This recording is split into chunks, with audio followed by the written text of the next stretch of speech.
inyo po na lahat ng mga pasahero na nandirito ay magrema po sa puso at tumimo sa kanilang isipan ng salita ng Panginoon. Amen. Purihin ang Diyos.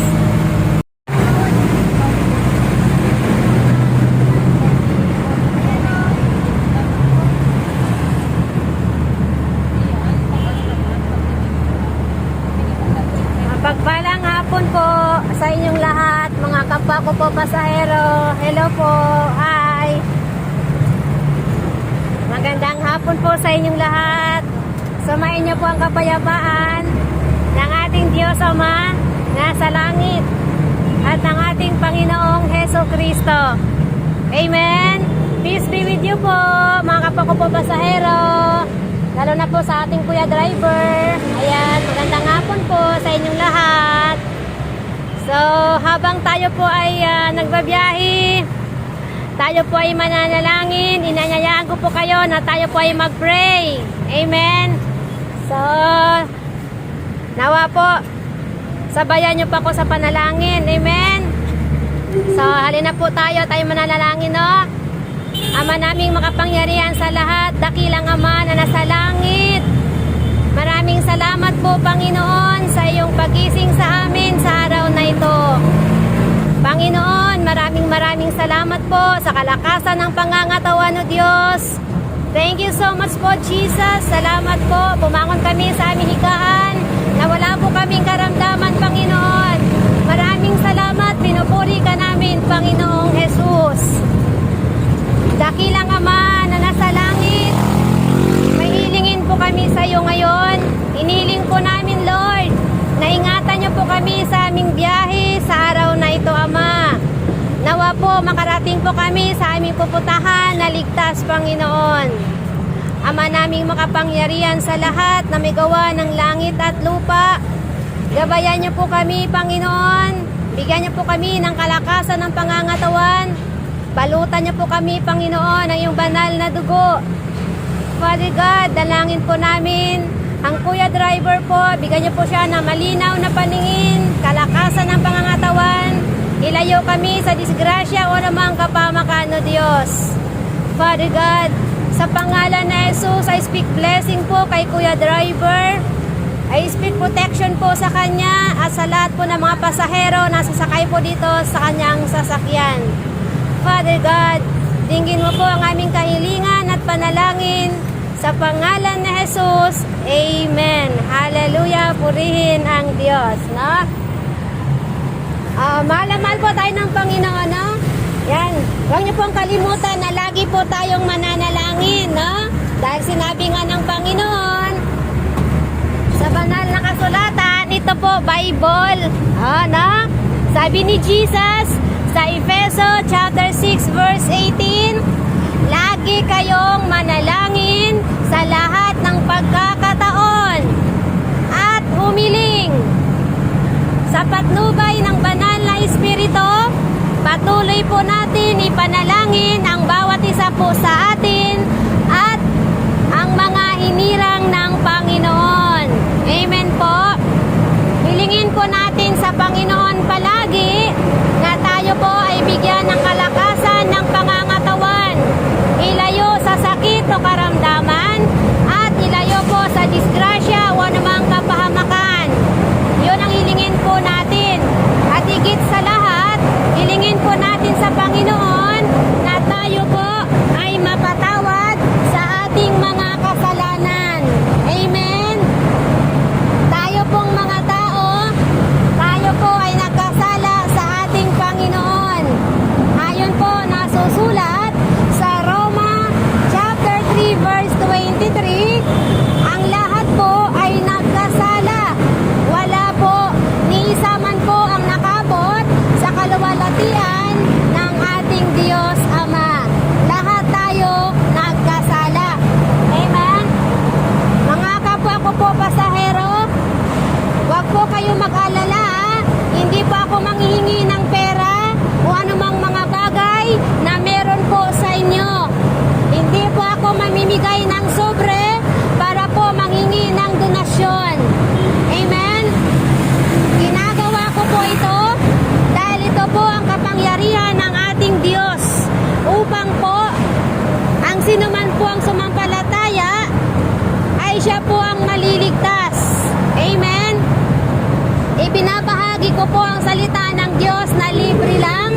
Hindi ko po ito ikinakalakal ang salita ng ating Panginoon. Amen. Mahal na mahal po tayo ng Diyos. 100% po, mahal tayo ni God. Amen. Tayong lahat na nilalang ng Panginoon na mga tao, grabe po ang pagmamahal ng Diyos sa atin. Pero po, ang kasalanan, hindi po yan minahal ng Diyos. Bagkus kanya po itong pinaparusahan. Mahal tayo ng Panginoon. Nasusulat po sa John 3:16. Sino nakakaalam sa inyo? Amen? Ang hindi po nakakaalam, ang hindi po nagbabasa ng Bible, ito po ang sabi ng Diyos. Sapagkat gayon na lamang ang pag-ibig ng Diyos sa buong sangkatauhan. Kaya't ibinigay niya ang kaisa-isa niyang anak upang ang sinuman po ang sumampalataya ay hindi po mapapahamak, kundi po magkaroon ng buhay na walang hanggan. Amen? Sino po sa inyo ang nais ng buhay na walang hanggan? Siyempre, sabihin mo, ako po. Di po ba? So, kung nais po natin ng buhay na walang hanggan, ang sabi po ni Jesus sa John chapter 14 verse 15, kung iniibig ninyo ako, susundin ninyo ang aking mga utos. Amen? Kung mahal natin si Jesus, susundin po natin ang kanyang kalooban, ang kanyang utos. So, ang sabi nga ng Panginoon sa Mateo chapter 6 verse 33, uunahin po natin na mapabilang sa kaharian ng Diyos at susundin ang kanyang kalooban at pawang idadagdag na lamang po ng Panginoon ang lahat ng ating pangangailangan. Amen? Ganon tayo kamahal ni Jesus. Alam niyo po, pinako po si Jesus sa krus, tumulo ang kanyang banal na dugo dahil po sa pagmamahal niya po sa buong sangkatauhan. Amen? Mahal na mahal po tayo ni Jesus. Alam niyo po kung ganang atin lamang, hindi po natin matubos ang ating kasalanan, no? Hindi po natin kaya kung wala po si Jesus. Hindi natin kakayanin na matubos ang ating sarili dahil po tayo po ay nagkasala. Amen? So, ang sabi po ng Panginoon sa banal na kasulatang ito po yung hawak ko po, no? Sa Gawa chapter 3 verse 19, magsisi kayo at magbalik loob sa Diyos upang patawarin ang inyong mga kasalanan. Amen? Humingi po tayo ng kapatawaran sa Diyos para tayo po ay mapatawad. Alam niyo po mga kaibigan, wala pong pinipiling oras ang kamatayan. Wala pong pinipiling buwan, linggo, taon ng kamatayan. Ito po ay dumarating na hindi po natin inaasahan. Amen? Kaya, bago mahuli ang lahat, nawa po nakahingi na po tayo ng tawad sa ating Panginoon at tanggapin po natin si Jesus na ating Panginoon at ating tagapagligtas. So, sabi nga ng Panginoong Jesus sa Mateo chapter 4 verse 17, ang sabi po ng Panginoon, repent for the kingdom of heaven is at hand. Na? Magsisi kayo at magbalik loob sa Diyos sapagkat malapit na ang dumating ang kaharian ng langit. Na? Before it's too late, accept Jesus, read the Bible. Amen? Ipamuhay po natin ang salita ng Panginoon. Amen? Hallelujah. Alam niyo po, without Christ, there is no peace. Without Christ, there is no hope. Without Christ, we have nothing po, no? Wala po tayo kung wala po si Jesus sa buhay natin. Ipamuhay po natin ang salita ng Panginoon. Inuutosan po tayo ng Panginoon sa Joshua chapter 1 verse 8. Basahin po natin ang banal na kasulatan araw at gabi. Amen? Para po malaman po natin kung ano po ang nakasulat po dito. Kapwa ko po pasahero, hindi po sapat ang simba-simba lang. Hindi po. Hindi po sapat ang makinig lang tayo sa pari, makinig sa pastor o kanino man. Hindi po sapat yon. Kailangan natin basahin ang Biblia. Amen po. Dahil ang Bibliang ito po ang pagkain ng ating kaluluwa. Nasusulat nga po sa Mateo chapter 4 verse 4, hindi lamang po nabubuhay ang tao sa tinapay, ayan, o sa pisikal na pagkain, kundi po sa salita ng Panginoon. Amen? So basahin po natin ang Bible para malaman po natin ang katotohanan. Amen?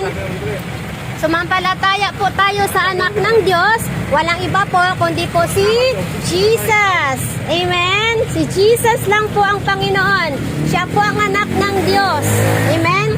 Walang ibang pangalan po sa sinong ng langit na ipinagkaloob po ng Diyos Ama para po tayo ay maligtas. Kundi po pangalan lamang ni Jesus Christ. Amen? So, sumagot nga po si Jesus sa John 14:6. Sabi niya, ako ang daan, ang katotohanan at ang buhay. Amen?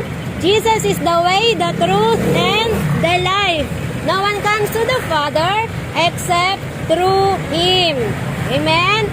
Only Jesus lang po, no? Si Jesus po ang kahangahangang tagapayo. Si Jesus po ang makapangyarihang Diyos. Si Jesus po ang walang hanggang Ama. At siya po ang prinsipe ng kapayapaan. Amen? So, po, no? Manalig po tayo sa ating Panginoong Heso Kristo, mga kapatid, mga kaibigan, no? Nasusulat nga po sa Revelation chapter 22 verse 13, ang wika ni Jesus, ako ang Alpha at Omega, ako ang una at huli, ako ang simula at wakas. Amen po. Walang ibang Panginoon kundi po si Jesus. Sasambahin po natin ang Panginoon sa Espiritu at katotohanan. Amen. Huwag po tayo magpatuloy sa pagkakasala, mga kapwa ko po pasahero, dahil nasusulat po sa Roma chapter 6 verse 23, ang kabayaran po ng kasalanan ay kamatayan. Ngunit po, ang libreng kaloob ng Diyos ay buhay na walang hanggan. Amen po. Kaya wag po tayo magpatuloy sa pagkakasala. Amen. Alam nyo po, itinakda po tayong mga tao, sabi po sa banal na kasulatan, sa Hebreo chapter 9 verse 27, itinakda po tayong mga tao na minsan lamang po mamatay, pagkatapos po, paghukom na po. Kaya kung wala po tayong Jesus sa buhay natin, impyerno po ang pupuntahan ng ating kaluluwa someday. Kaya ipamuhay po natin ang salita ng Diyos. Amen po. Alam niyo po mga kapwa ko po pasahero, sabi ng Panginoon sa unang Juan chapter 1 verse 9, kung ipapahayag po ninyo ng inyong labi ang inyong mga kasalanan at kayo po ay taos-puso pong magsisisi, lilinisin po kayo ng Panginoon dahil ang Panginoon po, siya po ay matuwid. Amen? Mahal na mahal po tayo ng Panginoon. Magbalik-loob na po tayo sa ating mahal na Diyos. Amen? So, sabi nga po sa Roma chapter 10 verse 9, kung ipapahayag po ninyo na si Jesus ang Panginoon, siya po ay pinako sa krus, namatay, muling binuhay ng Diyos Ama, at ikaw po ay sumasampalataya, kaibigan, mga kapwa ko po pasahero, maliligtas ka po. Dahil ang araw po na ito, lingid sa inyong kaalaman, ang araw na ito ay araw ng ating kaligtasan. We cannot promise tomorrow kung kahabagan pa ba tayo ng Diyos na magising. Dahil tayong mga tao, lahat po tayo may decision matulog. May decision po tayo matulog mamaya. Pero po, Ang paggising, hindi po natin yan desisyon. Desisyon po yan ng Panginoon kung kahabagan ka pa ba niya na makita ang mundong ito. So bago mahuli ang lahat, tanggapin po natin si Jesus, magsisi po tayo sa ating kasalanan. So ngayon po, bago po ako bababa, tayo po ay mananalangin. Amen? Alam nyo po, sabi ni Jesus, may isa man o dalawang nagkatipon-tipon ayon sa kanyang pangalan, nandirito po siya sa ating kalagitnaan. Nandirito po ang presensya ng Panginoong Hesukristo sa loob ng jeep na ito dahil nandyan po kayo nakikinig. Amen? Hindi po natin nakikita ang Diyos dahil ang Diyos ay Espiritu. So ngayon, bago ako bababa, tayo po ay mananalangin. Amen? Ang sumunod sa panalangin ito, sa Diyos ang papuri at pasasalamat. Ang ayaw po sumunod, natanggap na ninyo ang inyong gantimpala. Amen? So ngayon, mananalangin po tayo. Ipikit po natin ang ating mata. Iyuko po natin ang ating ulo. Ilagay natin ang presence natin kay Lord kasi nandirito po ang presensya ni Jesus sa jeep na ito. Amen? So, mananalangin po tayo. Sumunod po kayo kung maaari. Amen? So, Ama naming dakila na may gawa ng langit at lupa, maraming salamat po sa araw na ito, Ama, sa inyong paggabay sa amin, sa pag-alaga niyo po sa amin, Panginoon. Thank you po, Lord, sa banal mong salita. Thank you, Jesus, sa protection. Salamat po. Ama naming makapangyarihan sa lahat, taos puso po kami nagpapasalamat sa iyo. Panginoong Jesus, tinatanggap kita. Ikaw ang aking Panginoon. Ikaw ang aking tagapagligtas.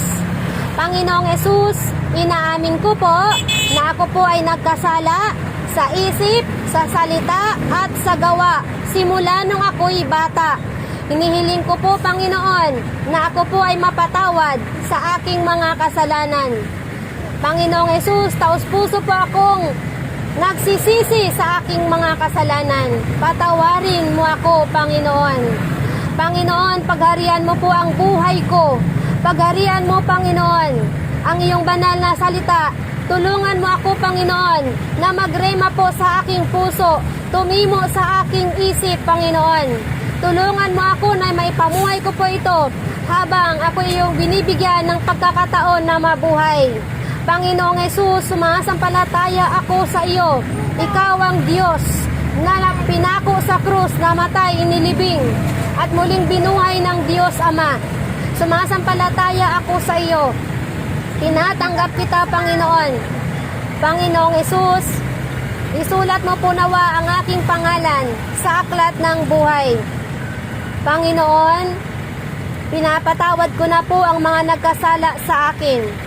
Panginoon, dinggin mo po ang aking kahilingan at panalangin. Sa pangalan na Jesus, Amen. Amen. Hallelujah, purihin ang Diyos. Ngayon po ako na lamang po ang mananalangin, no, sa bawat isa bago po ako bababa. Father God in heaven, dakilang Diyos Ama, maraming salamat po, Panginoon. Ako po ay yung kinakasangkapan upang marinig po ng mga kapwa ko po pasahero ang inyong banal na salita, O Diyos. Dalangin ko po, Ama, na magrema po sa puso nila, Panginoon, sa kanilang isipan, Panginoon, ang iyong banal na salita, O Diyos. Naway pamuhay po nila ito, Panginoon. Hallelujah. Tanggapin mo po sila, Panginoon, sa iyong kaharian, O Diyos. Father God in heaven, dalangin ko po, ilayo niyo po sila sa disgrasya o namang kapamakan, sakit, karamdaman, O Diyos. Patnubayan niyo po sila, Panginoon. Father God, sa pangalan ni Jesus, I declared blessing, Panginoon, sa bawat isa sa kanila. I speak healing sa bawat isa sa kanila, Panginoon. I speak protection sa pangalan ni Jesus sa lahat po ng nakikinig sa salita mo, Panginoon. Father God, hindi namin ito magagawa kung wala ka sa amin. Hinihiling ko po, Panginoon, balutan mo po kami ng iyong banal na dugo, Panginoon, saan man po kami magpunta. Lalong-lalo na po ang Kuya Driver, Panginoon. Sa pangalan ni Jesus, I speak blessing po. Sa pangalan ni Jesus, nawa, Panginoon, i-bless mo po ang hanap buhay ni Kuya Driver, Panginoon. Hallelujah, purihin ang Diyos. Father God in heaven, Nawa po maisulat po ang pangalan nila sa aklat ng buhay nang hindi na po ito mabubura kahit kailanman. Hanggang sa dumating ka po, Panginoong Jesus. Ito po ang aking dalangin, aking pong inihiling sa pangalan na Jesus na aking Panginoon at tagapagligtas. Amen. Amen. Hallelujah. Purihin ang Diyos. So maraming salamat po sa inyong pakikinig sa salita ng ating mahal na Panginoon. Mahal na mahal po tayo ng Diyos. Sa Diyos ang papuri at pasasalamat. Nakarating po sa inyo ang salita ng Diyos. Wala pong bayad ito. You know? Wala pong bayad. Hindi ako nanghihingi ng pera. Amen po. So pagpalain po tayo ng mahal na Panginoon. Amen. To God all be the glory. God bless us all.